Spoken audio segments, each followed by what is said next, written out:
आणि म्हणून अण्णा तुमचं मी अभिनंदन तर करतोच। दादांनी संपूर्णपणे तुमची राजकीय कारकीर्द सांगितली। तुम्हाला कदाचित आठवत असेल की काही कालावधी करता तुम्ही आम्ही एकत्र काम केलेलं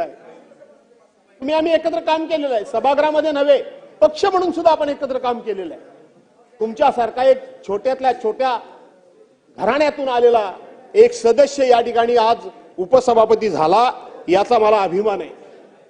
दादांनी इथं सांगितलं की अण्णा बनसोडे हे पानपट्टी चालवायचे, गुलाबराव पाटील हे पानपट्टी चालवायचे, आमचे अनंत उर्फ बाळा नर हे त्या ठिकाणी कुठले मेडिकलच्या दुकानामध्ये होते। दादा, मी माझं आयुष्य तुम्हाला सांगितलं,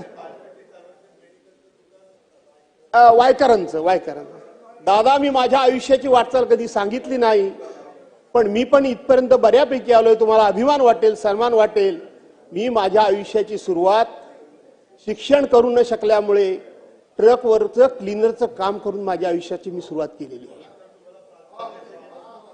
मी ट्रकचा क्लीनर म्हणून दीड वर्ष दीड रुपया मला पगार आणि 2 रुपये भत्त्या, अशा पद्धतीचं भुशरीफ साहेब मी माझ्या आयुष्याची सुरुवात करून इथपर्यंत आलोय।